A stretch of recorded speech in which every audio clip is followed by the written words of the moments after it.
Greetings, this is Paul the Poke from paulthepoke.com. Today's topic, Revelation, the church at Ephesus, and Perseverance. The scripture reference is from Revelation 2, verses 2 and 3. I know your deeds and your toil and perseverance, and that you cannot tolerate evil men. And you put to the test those who call themselves apostles, and they are not, and you found them to be false. And you have perseverance and have endured for my name's sake, and have not grown weary.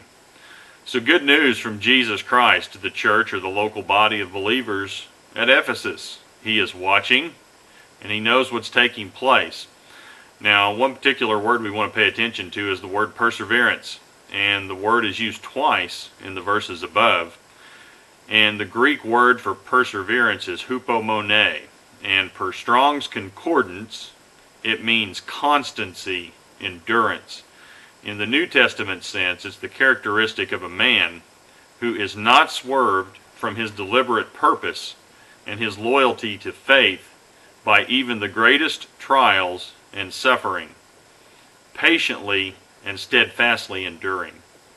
Now, the people at the church of Ephesus were focused grinders, and the text tells us their work in life was difficult from the word for toil, and it's the Greek word kopos, and it means a beating of the breast with grief, sorrow, intense labor united with trouble. And then we look at the particular phrase in the scripture, and that you cannot tolerate evil men, and you put to the test those who call themselves apostles, and they are not, and you found them to be false. False teachers, that's a topic believers are continually warned about through the Bible. And Jesus himself warned against these folks. In Matthew 7, verse 15, beware of false prophets who come to you in sheep's clothing, but inwardly are ravenous wolves. Matthew 24, verse 24, for false Christs and false prophets will arise and perform great signs and wonders, so as to lead astray, if possible, even the elect. And again, this is Jesus talking. And so whatever the future holds, it's going to be off the charts in deception.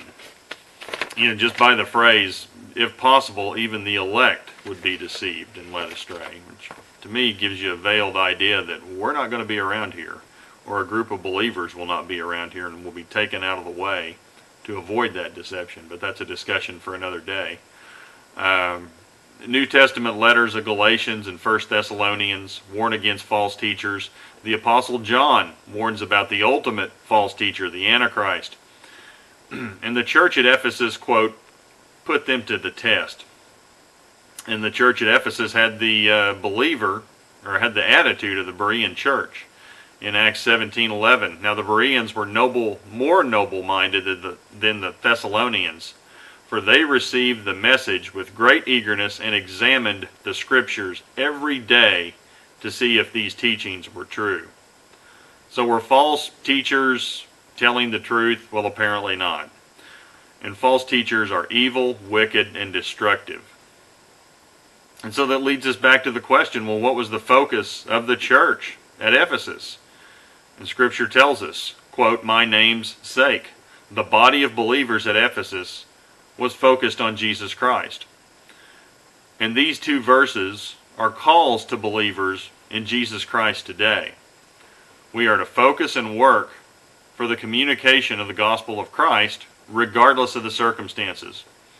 We are called to persevere, stay vigilant, and stay focused.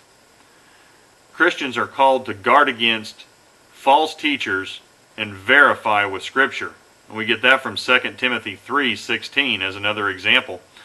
All Scripture is inspired by God and profitable for teaching, for reproof, for correction, for training in righteousness.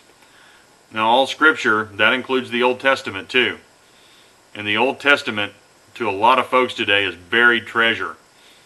It will reveal the New Testament to life in the person of Jesus Christ. And the last phrase, and have not grown weary, do not become kopiao. And that means to grow weary or tired. And yes, We will grow weary and tired and exhausted with toil, burdens, and grief. That's part of it. Anybody who goes through life can verify that. And this personal message that Jesus gave to the church at Ephesus, it's at the beginning of the book of Revelation, and it's a reminder. This is one of the first things he tells the church. Hey, difficult times are coming. Don't quit, and it's worth it in the end.